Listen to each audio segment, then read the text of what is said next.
লাখো দরুদ ও সালাম হযরত মুহাম্মদ মুস্তাফা সাল্লাল্লাহু আলাইহি ওয়াসাল্লাম। আজ আমাদের বিভিন্ন ব্লকের বিভিন্ন হালকায় যেভাবে প্রোগ্রামগুলো করা হয়েছে বা মহিলাদের যেভাবে দাওয়াতি কাজগুলো করা হয়েছে, আমি এটা দেখে কিন্তু খুবই খুশি যে মহিলাদের উপস্থিতির হারটা, শুকর আলহামদুলিল্লাহ, সেই রবের কাছে প্রশংসা জানাই। আরো আমাদের মহিলারা তোমরা নিজেদের মতো করে সহযোগিতা করবে, আরো যত পারবে, কারণ মহিলারা এখন অনেক আসবে এখানে। ওই জন্য যতটা সম্ভব নিজেরা না কোনো গোলযোগ করে নিজেদের মতো করে এখানে আসবে, আর ধীরস্থিরভাবে প্রোগ্রাম থেকে আমরা যাতে সফল করতে পারি সেভাবে সহযোগিতা করবে। তাহলে এই যে স্বাধীনতাই আমাদের নৈতিকতাই স্বাধীনতার ভিত্তি,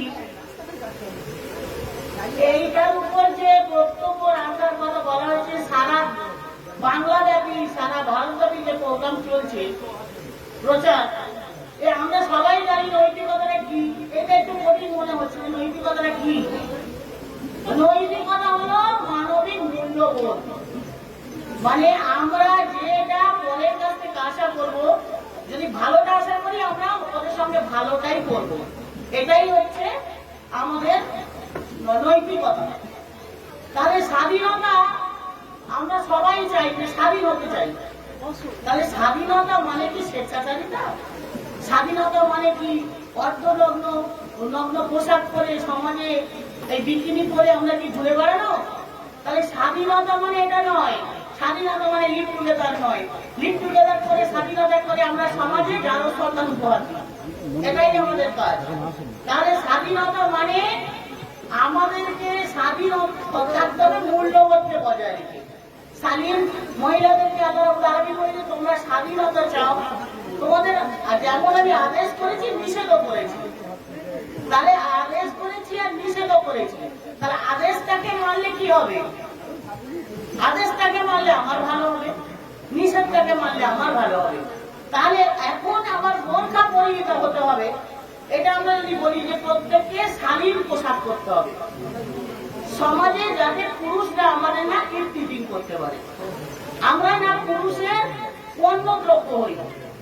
আমরা স্বেচ্ছাচারিতা স্বাধীনতা খুঁজতে গিয়ে আমরা সমাজে পুরুষদের ভোগ্য দ্রব্য হয়ে যাচ্ছে, যার জন্য সমাজে আমরা এই একটার পর একটা ঘটনায় আর্জি পর এই নির্ভয়া কাণ্ড, এই বিভিন্ন রকমের সংবাদ প্রতিদিন সংবাদ মাধ্যমে দেখতে পাচ্ছি যে আমরা স্বাধীন হতে গিয়ে কি পাচ্ছি?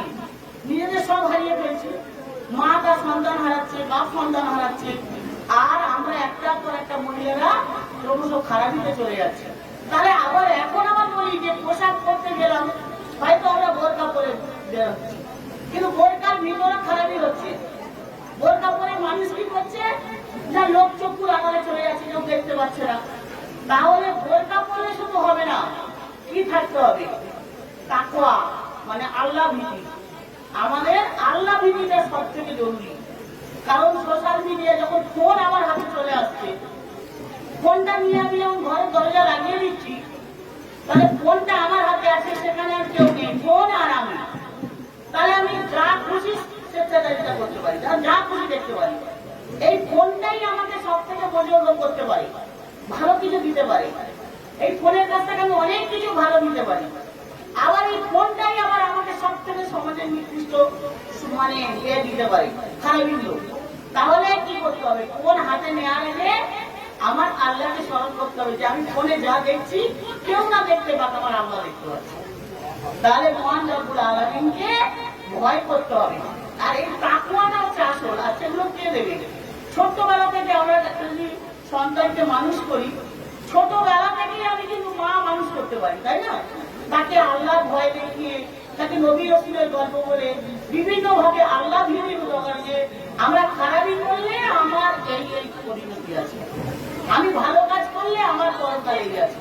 তাহলে পরকালে ভয়, আল্লাহ ভীতি, এগুলোকে আমার সন্তানের ছোটবেলা থেকে দিতে হবে। আর আমরা এই জামাতের যত কর্মী বা যত মহিলা এখানে যারা এসেছি, ছোট্টবেলা থেকে বাচ্চাদেরকে তারার মহলে ঢুকিয়ে দিতে হবে, ছোট ছোট বাচ্চাদেরকে। আর বড় যারা ছেলেদের সঙ্গে এসআইও সঙ্গে তাদের কানেক্ট করতে হবে, ছোটদের শিশু এর সঙ্গে যোগাযোগ করতে হবে, তারা ডিআইও করবে, এসআইও করবে, আস্তে আস্তে তাদের চরিত্রকে গঠন করবে। এইভাবে তারা তার নিজেদেরকে ছোটবেলা থেকে তৈরি করবে। ছোটবেলা থেকে যার কাছে খোদাবৃত্তি আসবে সে সব থেকে নিশ্চয়ই ইনশাআল্লাহ দূরে থাকবে, তাই না? তাহলে আমাদের কি করতে হবে? খোদাবৃত্তিটা প্রথম দিতে হবে। আর স্বাধীনতা মানে আমরা পাশ্চাত্য কালচারের মতো আমেরিকা যুক্তরাষ্ট্রের মতো এই সেখানে নাকি 1700 মহিলা তারা লিভ টুগেদার করে প্রতি সপ্তাহে। আর কি দেয় সমাজে? এই লিভ টুগেদার মানে বিয়ে না করে অবৈধভাবে একে অপরের সঙ্গে থাকে। তাহলে কি হয়? যে সন্তান তাদের আসে তারা তৃপ্তি পরিচয় দিতে পারে না, তাদের সন্তান তাদের জারজ সন্তান তৈরি করে। তাহলে এই জারজ সন্তান কি হয়? সমাজে আস্তে আস্তে আমরা তৃপ্তি পরিচয় দিতে পারে না, তখন তারা মাদক দ্রব্যের দিকে নেশাগ্রস্ত হয়ে যায়। তাহলে তারা আস্তে আস্তে সেই সন্তানদেরকে তার মা কি করবে?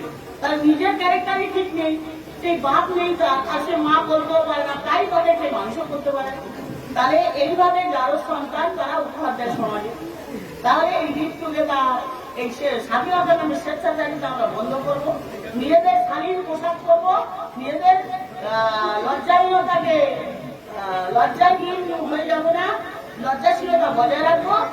আর আমরা এই ব্লকে আমরা বিভিন্ন পর্যায়ে সব জায়গায় আমাদের দলে তুলেছি।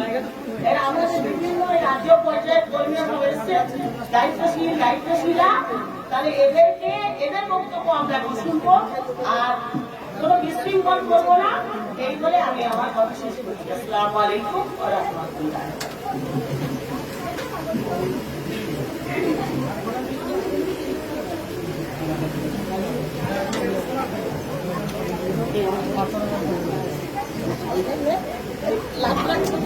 शुक्रिया।